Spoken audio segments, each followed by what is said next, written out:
Good morning and welcome to Uffington, or Uffington Church to be precise. Never been here before for a walk. It's time to get out and just spotted on the map this was an area I've not been to before, so I thought I'd check it out. I've worked out a circular route. I'm going to head up towards Barham, Gretford, and then hopefully in a circle back to Uffington.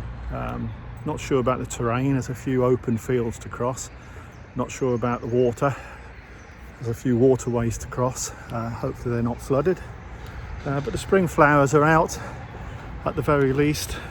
There's a few interesting places on the way, hopefully, if I can find them. So it's quite a long one, so I'm going to trek on from Uffington now and head for Casewick Lane. And I'll catch you up there.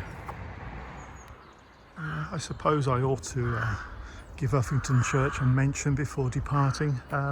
Like most churches around here, built around the 1100s at least, so it goes back to the sort of Norman era, Domesday Book and all that.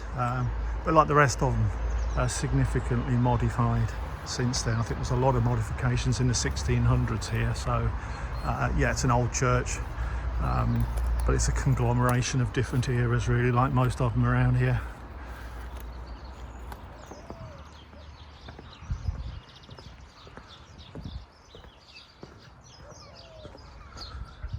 Lovely cottages, all of a similar architectural style.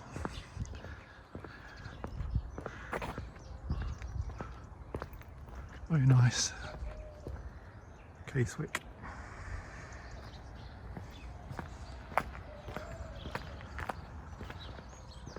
This is probably the most boring part of the outbound walk really. I've got to get through Casewick Lane to get out into the countryside, so it's called Casewick Lane because it goes to Casewick, but I'll tell you more about that when I reach the more interesting end of Casewick Lane, so I'll see you then. It's better. Welcome back. We're in the countryside now and heading down the bottom end of Casewick Lane towards Casewick.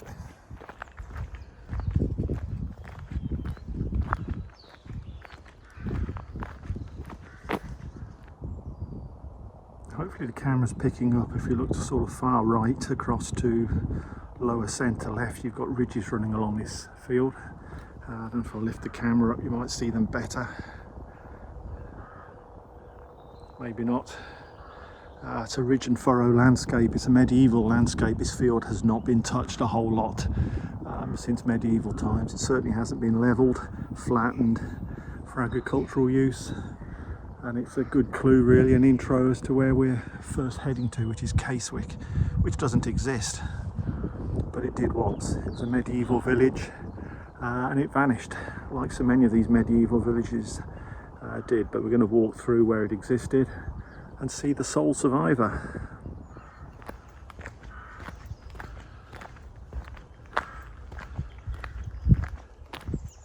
The sole survivor at Casewick is Casewick Hall, which used to be the manor house. It was a moated manor house, like many others in this area, but it was upgraded. I think it was about 1600s, middle of the 1600s. It was sort of remodeled again in the 1700s. It doesn't end there really, because in the 1980s they sort of carved it up, not literally, but carved it up into 3 sections and sold them each individually as private residences, so it's still going through the changes, but it's survived, and I hope we can see it because it should look quite spectacular in its own unique way. So but the village of Casewick disappeared at the same time they all disappeared, at the time of the bubonic plague. Was it the plague that killed them? Who knows? It may well just be that the number of people who lost their lives meant that there was no market for their goods. They were just small agricultural villages, and they probably just moved on. There was also changes in land ownership at the time. Big landowners wanted sheep. They could make more money from sheep, so they wanted sheep to roam the lands. They didn't want villagers and messy villages getting in their way. It could be any of those things, no one ever knows. They all seem to vanish in the 1300s though, and there's nothing apart from the house that still remains here, but I can see we're just coming up to the gates, so I'm going to switch cameras because I'm not quite sure how we do this.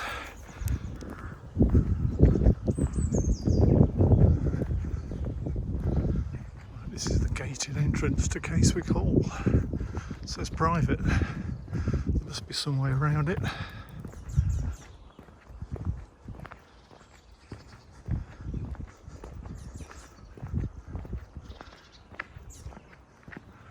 Pretty sure there'd have been something standing on top of those pillars.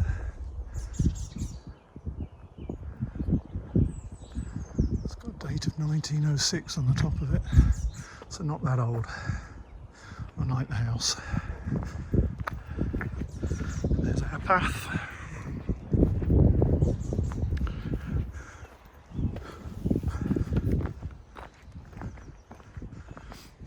Well, the footpath gate was closed. In fact, there wasn't a gate, so I was going to walk down the path. Lord of the Manor.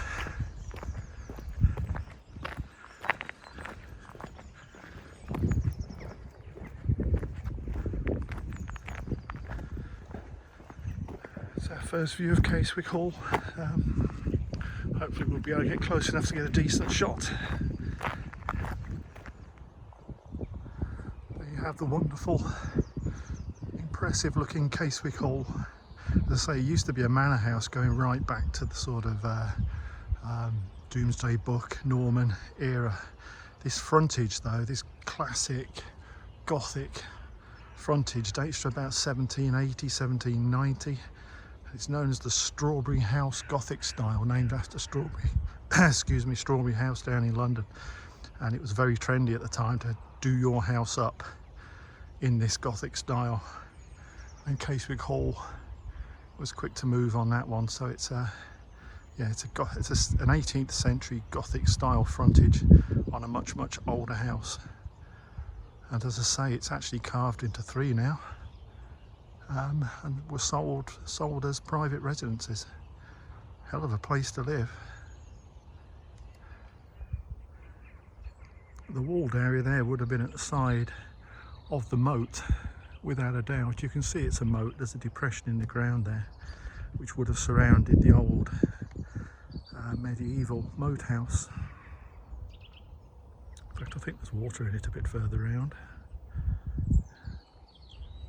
Well, there's no water in the moat, but moat it definitely is, as demonstrated by the arch there.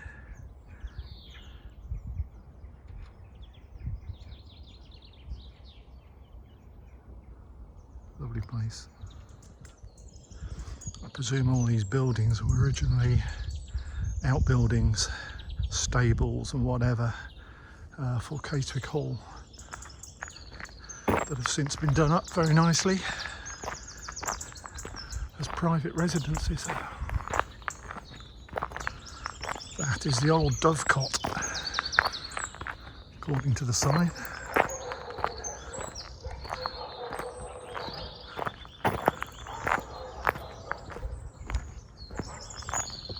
They've got their own postbox.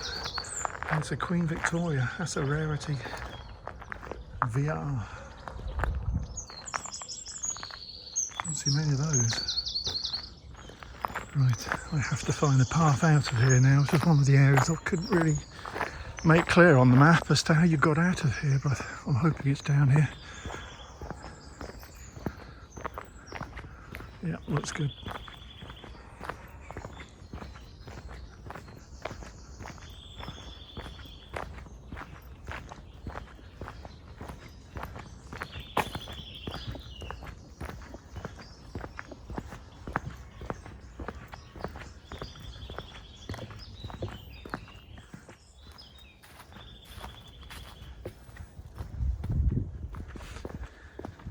Right, sticking on the path, which thankfully is quite easy to spot in this field and isn't too muddy, but we are coming up to the East Coast main line, railway line, and we've got to cross it, so I'm not quite sure how we do that. There used to be a footpath at Helpston where you literally had to walk over the lines, which I think has recently been closed for fear of death. And I don't see any tunnels here. Maybe there is one. Let's have to go and see. We've got to cross that railway line somehow. can already see from here, this is a replica of the old Helpston footpath crossing, and that means walking over the tracks, because I can see the steps going up. This should be fun.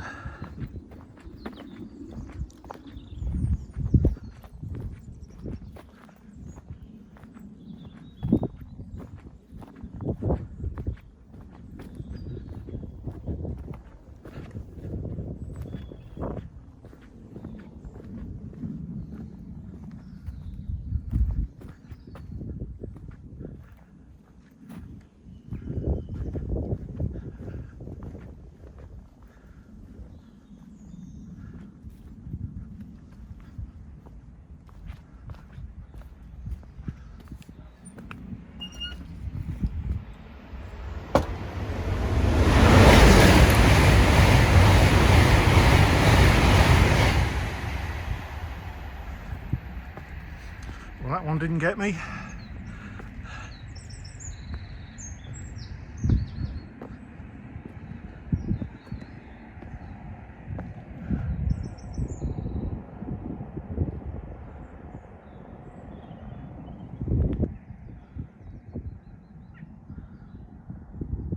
You can just about see Tallington crossing in the distance, and they are crossing, which means it must be safe.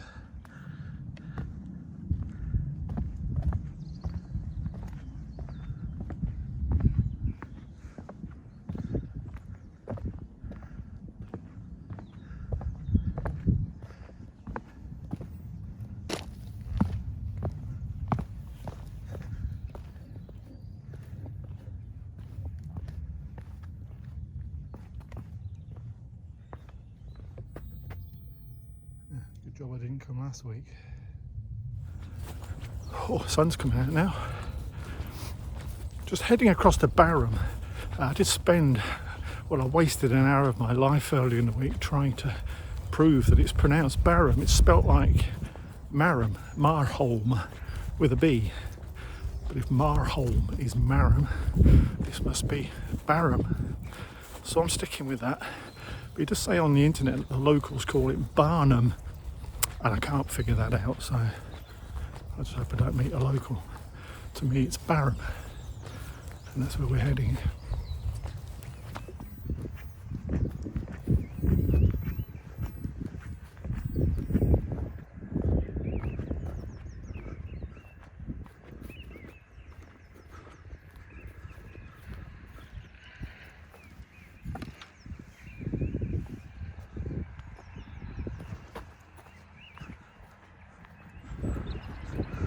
Just all the fields around here have this ridge and furrow landscape to them.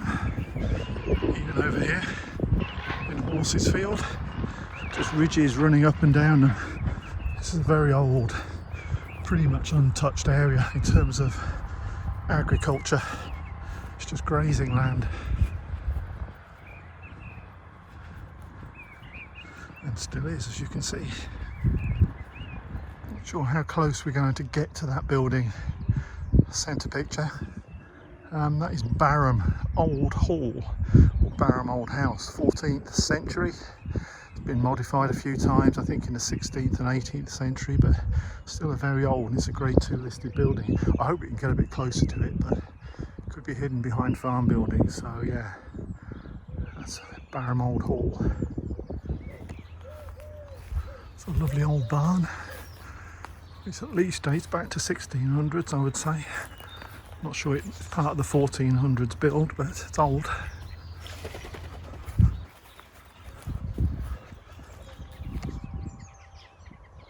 Can't see much of the old house, but there it is.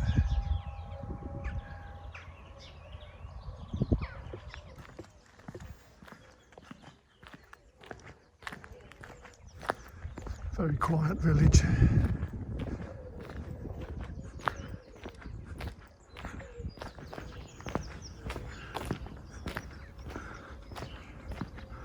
Looks like they've got a pub. Soon we open.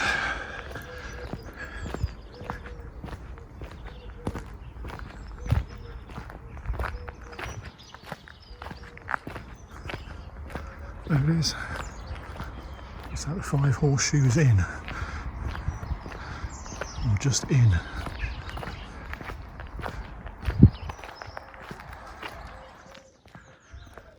The old school cottage. That must have been the old school.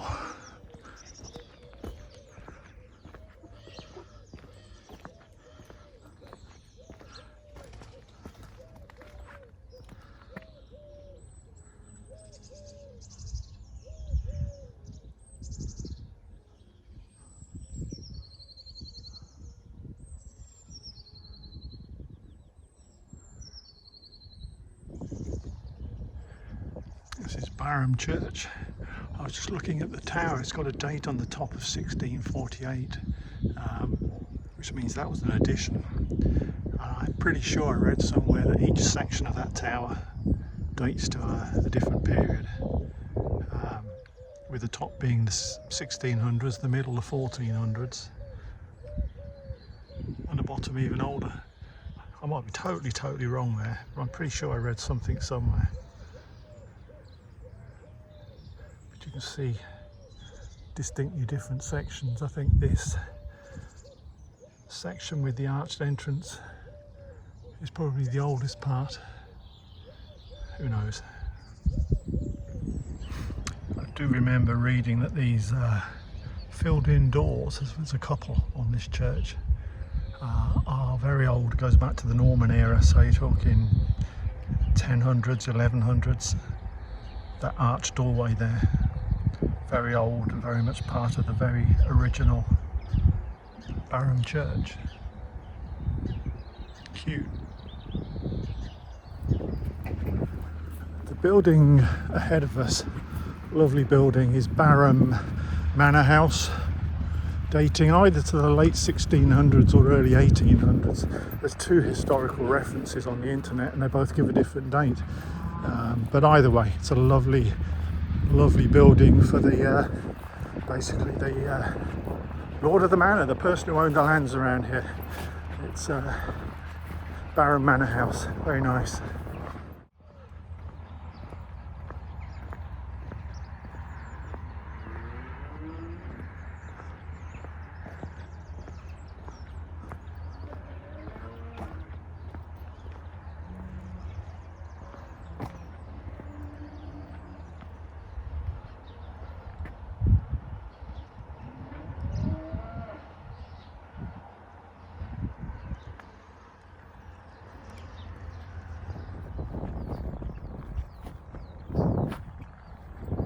Just walking across now from Barham to Gretford, and we should be about to cross over the Gretford Cut Waterway. I was a bit worried this might be one area that was flooded, but it clearly isn't.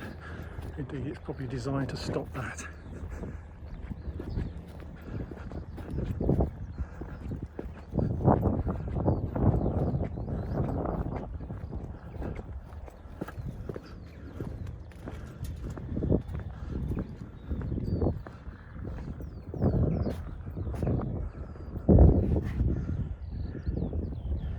There you go. Not a whole lot happening in there. I think that gives a clue as to what it really is. The Gretford Cut was built in the early to mid 1950s, and it was built as a link from the West Glen River, which runs through Gretford, which we'll see shortly, through to the Welland at Deeping. I mean, it says on the internet it was for navigational purposes, but really, you know, unless there was a lot of water on this, you wouldn't navigate a whole lot, and indeed, why would you? In the 1950s there wouldn't have been too much moving by waterway. The other reason given was it was a flood. As an aid to avoid flooding in the fields around here from the West Glen River, and that makes perfect sense, and this would suck up a lot of water if the West Glen got high, as I'm sure it has done recently, and I'm sure this would be quite full of water then. Gretford Cut.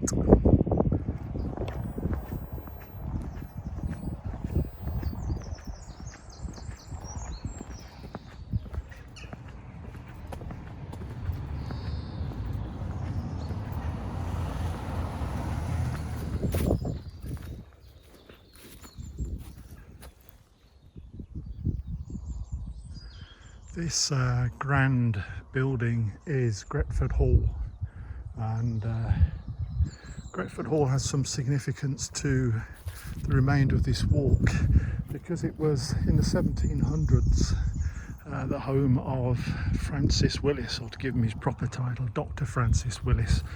And Dr Francis Willis was a mental health doctor. That was what he specialised in. And back in the 1700s, most doctors considered mental health to be something you couldn't cure, something you just locked people up with. You just couldn't cure it. You just hid people away. Dr Francis Willis believed he could cure it. He believed mental health was an illness you could cure. And that was quite controversial at the time, but he had some successes, and he made a name for himself locally in his part of Lincolnshire. And word got back to the hierarchy in high places down in London, and the king at that time, King George III, was considered to be going mad. And to cut a very long story short, they dragged him down there. They called him down to London, to where the king was being semi-imprisoned really at a place near Kew Gardens. He'd been taken away from his wife and others because they considered him to be dangerous. They invited Dr Willis down there, and they basically said, cure him, fix him, we know you can do it, you've got a reputation. They gave him complete license to do exactly what he wanted, and he did exactly that. And I'm going to show you a clip now which actually came from a film made about Mad King George, as they called him. This clip is the moment that the king and Dr Willis first came across one another. The king's whom I must cure. Now your fellow is straight as a ruler, straight as a ruler, straight as a ruler done by a ruler. And another beside that, and another beside that, until you had as pretty a ploughed field as you'd find this side of Silencers. Put us out of our kingdom tomorrow. We would not. I have a farm.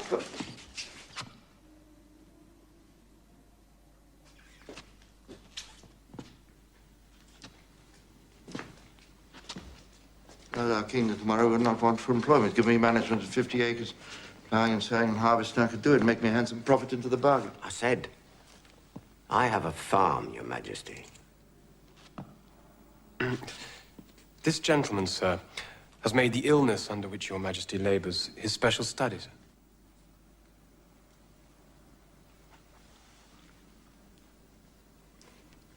A mad doctor, is it? I'm not mad, just nervous. I shall endeavour to alleviate some of the inconveniences from which Your Majesty suffers. Inconveniences? Insults! Assaults! Insults, besides, rubbed into these wounds. Look. By your dress, sir, and general demeanour, I'd say you were a minister of God. Oh, that's true, Your Majesty. I was once in the service of the church. Now I practice medicine. Well, I'm sorry for it. You've quitted a profession I've always loved and embraced one I most heartily detest. Our Saviour went about healing the sick. Yes? But he had not £700 a year for it. Well, it's not bad for a madman.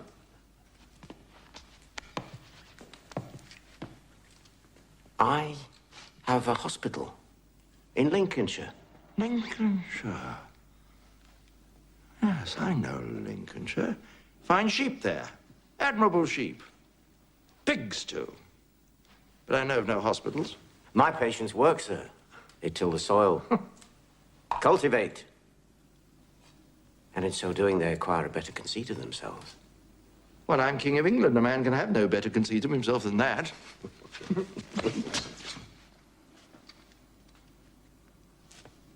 Do you look at me, sir? I do, sir.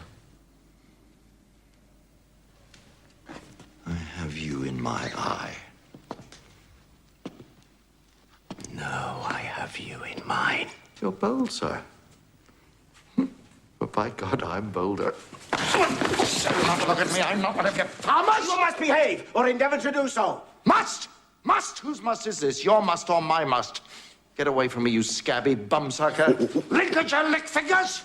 Clean your tongue, sir. Clean your tongue. I will not. I'll be a guest in the graveyard first. Very well. If Your Majesty will not behave, You must be restrained.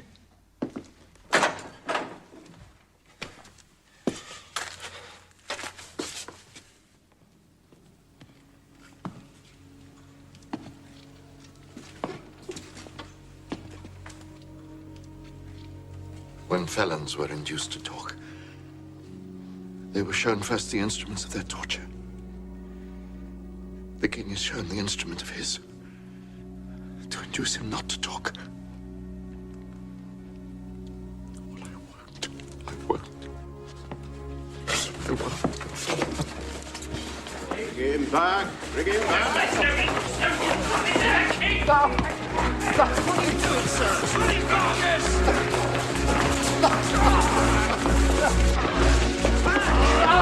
This is a crime, sir! This is a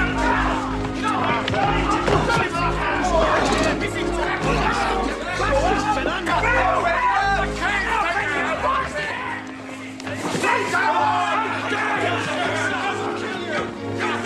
This is not King! Sit down. I'll have your horse whipped!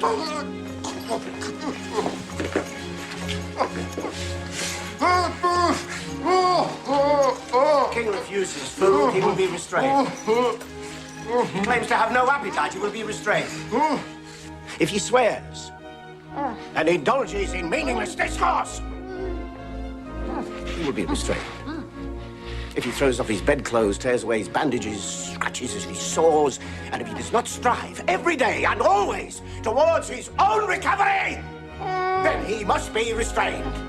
I am the King of England! No, sir! You are the patient!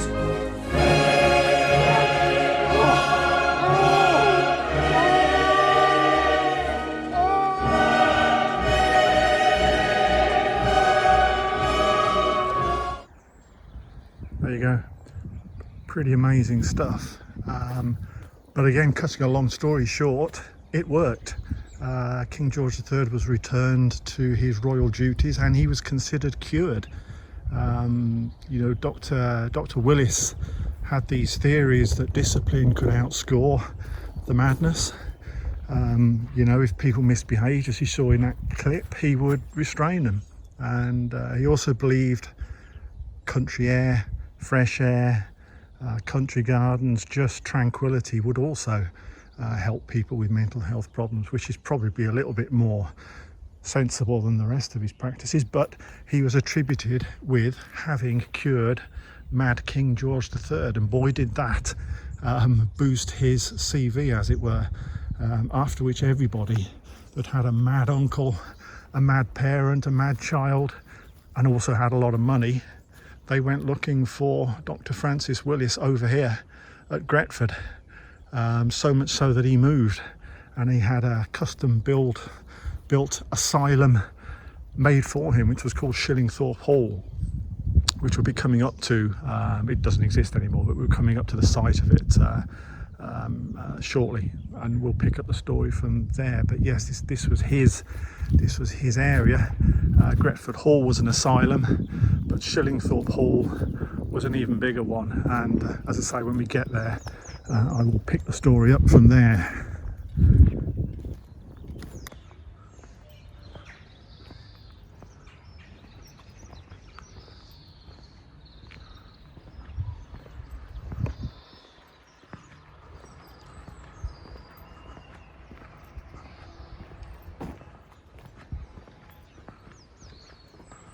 Lovely old building.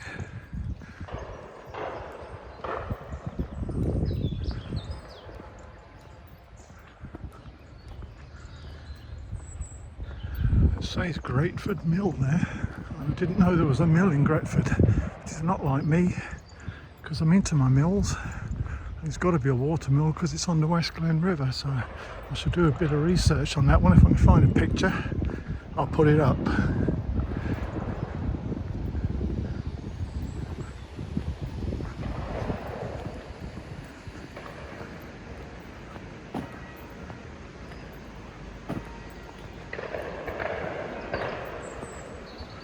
Seems like there's a war going on.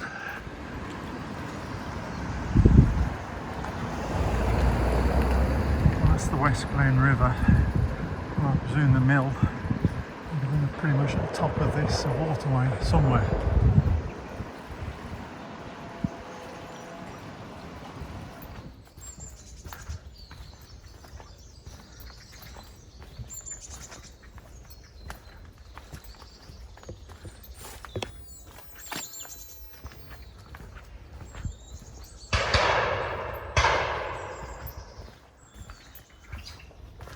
Seem to be walking towards the gunshots.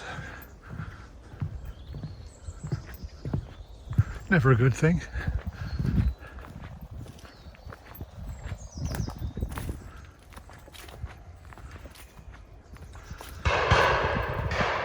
There's actually lead shot landing all around me like hailstones at the moment.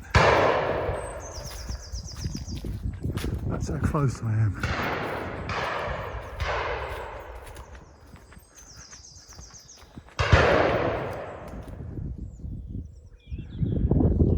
Walked across an area known as Shillingthorpe Park. I'll tell you a bit more about what Shillingthorpe once was, but now it's absolutely nothing, as you can see.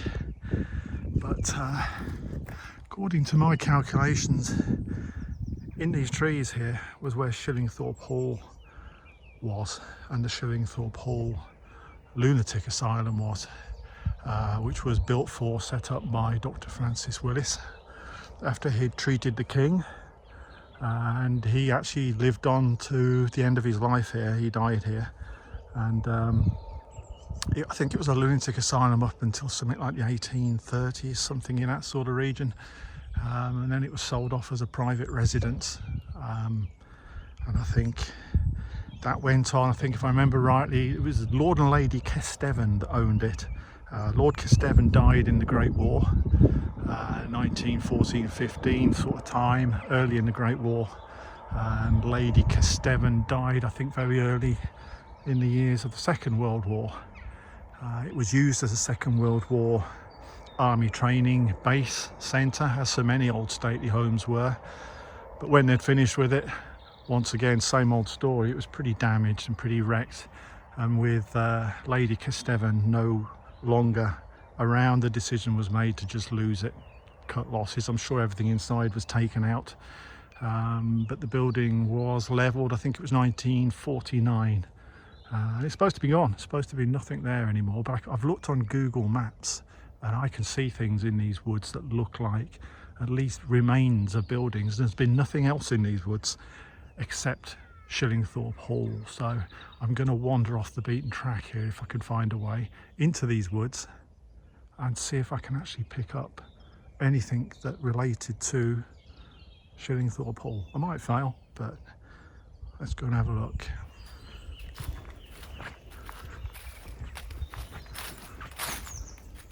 There you go. I knew there was something here.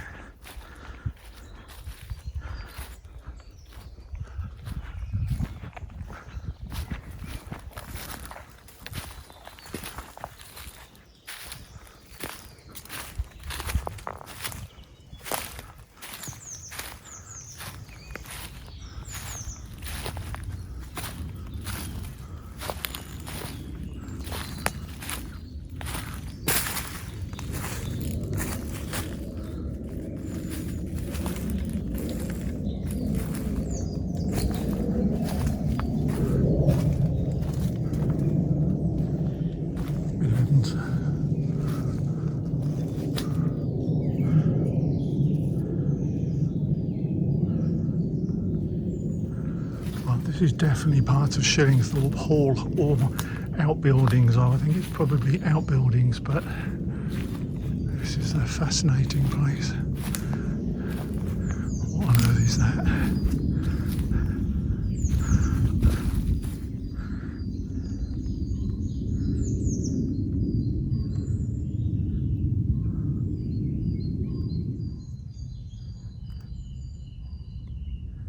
Can't quite read that.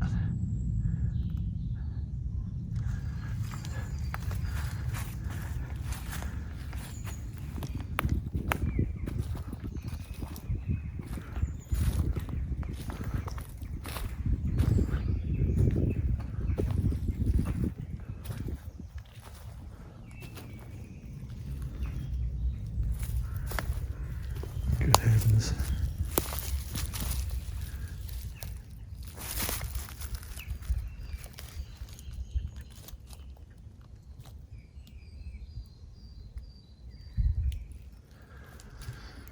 Well, that's a well for sure.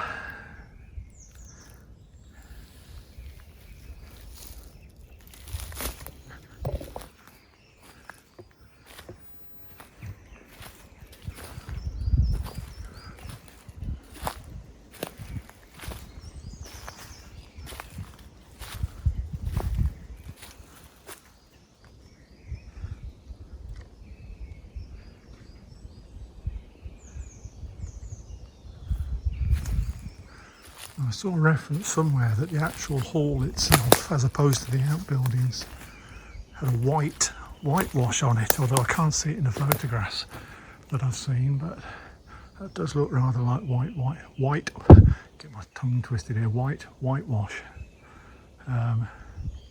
So this could be part of the hall itself. Amazing stuff. I'll put a couple of pictures up actually, or put one picture up at least to the side of the screen. You get a view of what it actually looked like. I'd love to be able to position that photograph so that I know, or I know where I am now in relation to it, and I can't really. I keep looking.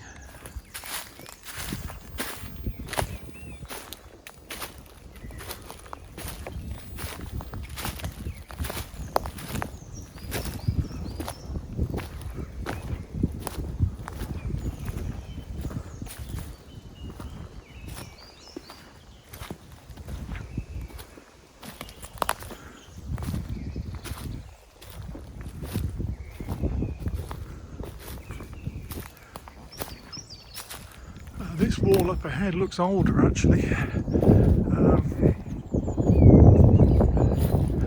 and it looks whitewashed as well.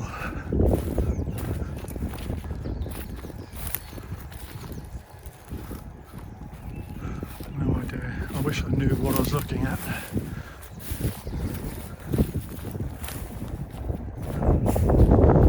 I don't know what this is from a distance. This is the leftovers of the dovecot. All these homes had dovecots. It was an easy way to get cheap meat and easy meat. They used to eat the little baby doves, what they call them, squats or something like that. I read somewhere that's what they had these dovecots for. A bit barbaric. How do we get through?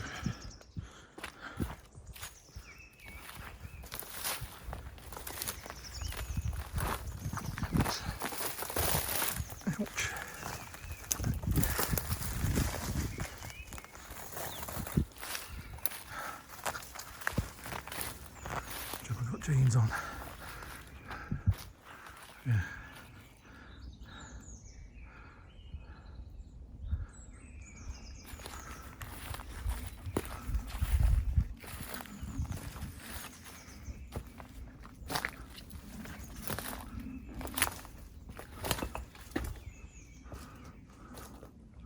Well.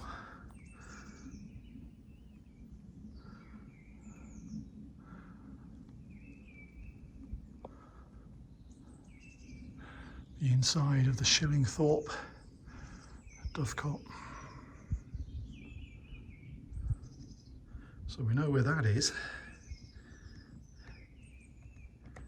I'm pretty certain we'd be looking at Shillingthorpe Hall now in this area. It's, you know, I can't position it perfectly, but you know, it's in that area. It's staring at us now. I don't know if we're at the front, back side or whatever. It was very famous for its gardens, both at the time of the asylum in the sort of early 1800s, late 1700s, but also Lady Kesteven had a reputation of producing fantastic gardens here, held many a posh garden party here, and the gardens were spoken very highly of. But again, I can't tell you where those gardens were. I would suggest it's somewhere again around here. Looking. I think as a keen gardener, Lady Kesteven would have been impressed with these very wild snowdrops. Unless they escape from the original garden, who knows, but there are thousands, hundreds of thousands of them on this site.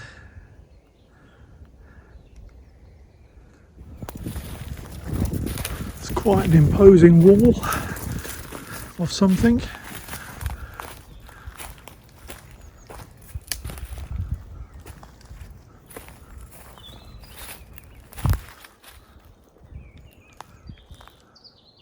It's got that whitewash on it again.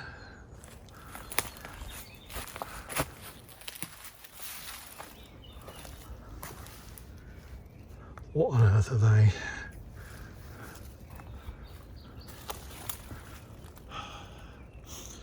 Again, I'm going to guess and say they were part of Lady Castevan's garden, because they probably had wires running along there, and she probably had roses or something growing up the wall. That's my guess.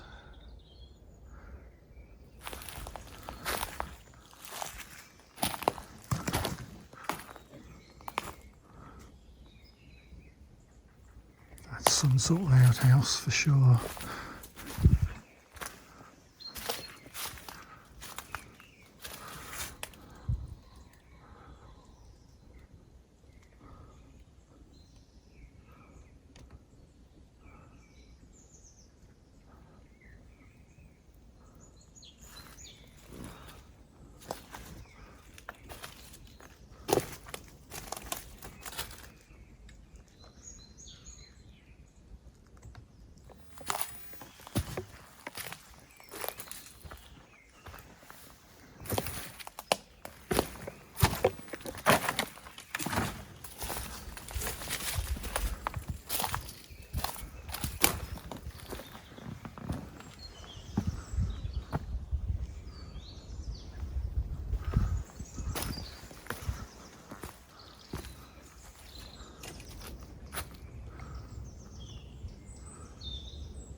Interesting.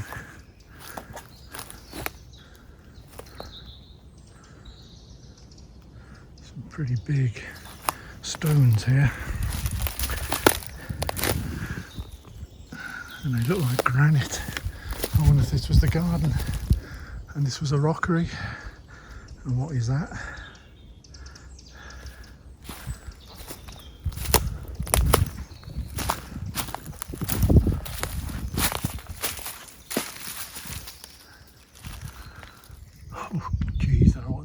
Stone sink or something. It looks, there's some big blocks of stone here. I could believe that was a rockery, potentially. So that could make this the garden. Who knows? Who knows? What a mystery.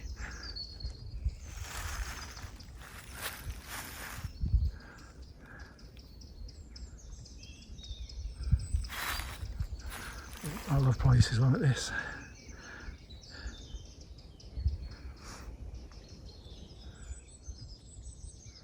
Again, what are these little enclosures? And a slope here that goes up to something. This is looking very much like the gardens that you can just see in that old photograph, which would again place the house somewhere completely different again. Maybe over there. I don't know. Perhaps the gardens went all the way around the house, so it could be misleading.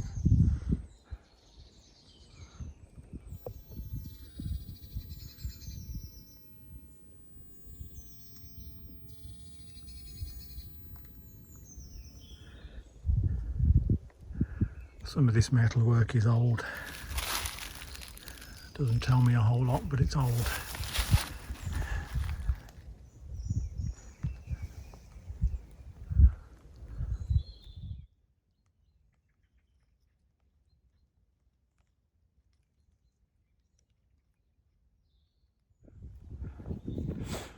Well, that was it. I knew there was something in those woods. I'd seen it on Google Earth, the remains of Shillingthorpe Hall, lunatic asylum, but also stately home of the Kestevens, demolished in, well, first of all, let me correct something I said earlier. It was ended as an asylum in the 1860s, and it was demolished in 1949, which I think I did get right.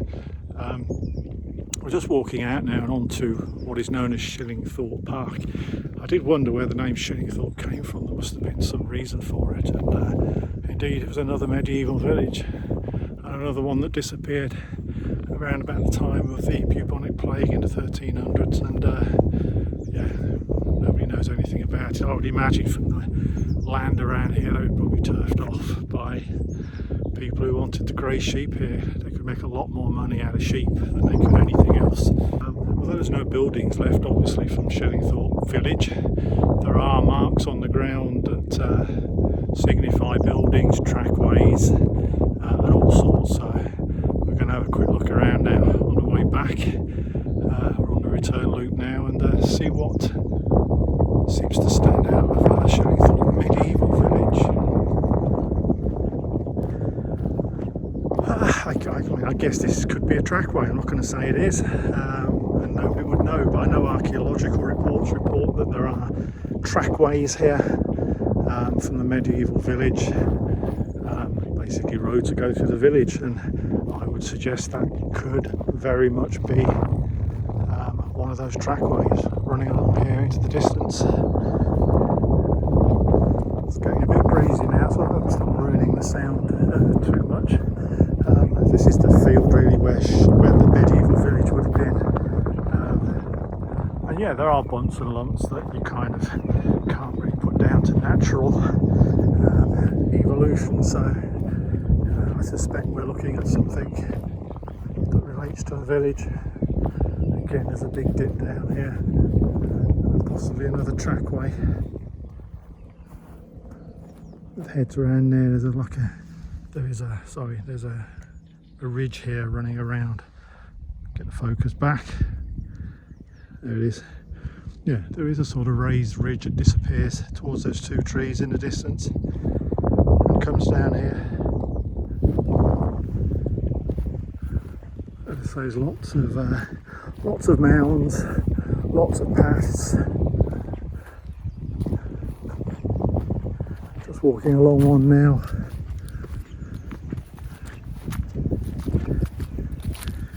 One disappearing up there, you've got another one disappearing over there. I mean, I'm no expert at archaeological evidence, but I can see where, yeah, I can imagine sort of old buildings, pretty primitive stuff with trackways in between. I mean, I don't know the size of the village or anything, but yeah, lots of bumps and lumps if you're into your archaeology. Shillingthorpe village.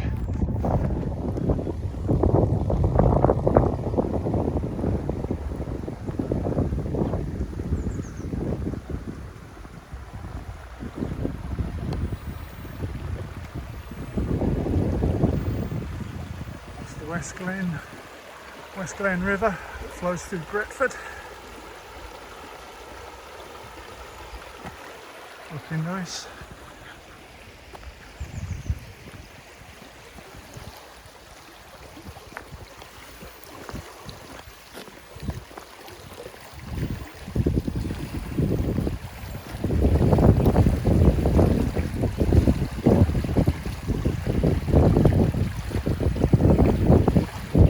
West Glen River runs out towards Pinchbeck, near Spalding.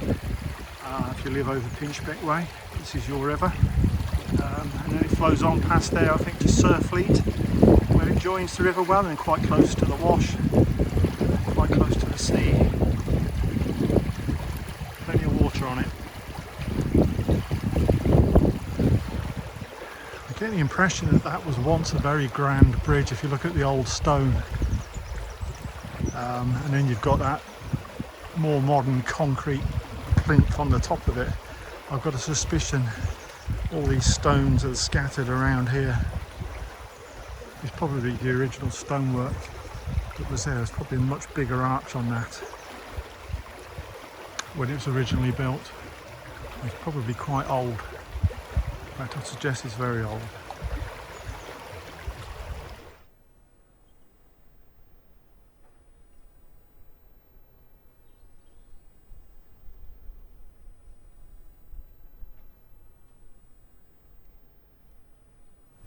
Just taking a 1 mile detour from Gretford up to Braceborough, to the graveyard of St Margaret's Church here, which is where Dr Willis was buried. I've just got to find his gravestone, which won't be easy, but I think he was buried here with his wife. It's probably just about the closest to Shillingworth Hall, which is where he died, so I'm going to go and have a search now, see if I can find it.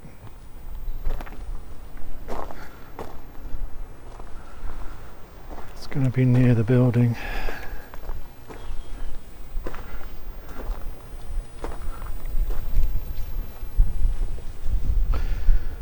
He was a very wealthy man, so I'd have expected it to be quite glamorous, but there aren't really any particularly large gravestones here.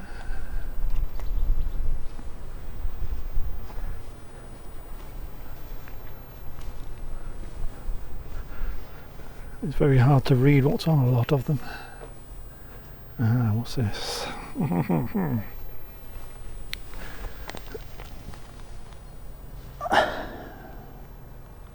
Francis and Henrietta Willis, that's the gravestone of his daughter, Eliza, fourth daughter of Francis and Henrietta Willis. We must be close. This must be a family plot. He's got to be close by. There he is. We got him.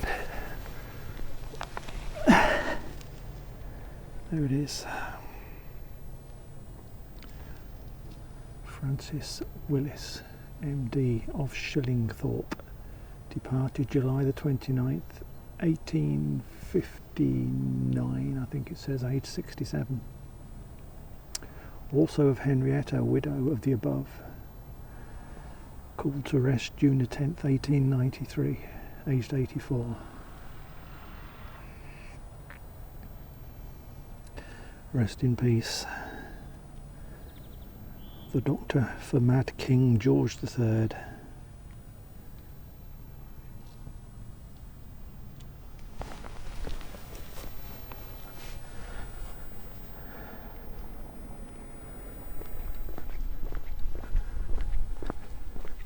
On the way back to Uffington now. Of course, you've got to cross the tracks. At least there's a crossing this time, and not having to walk across them.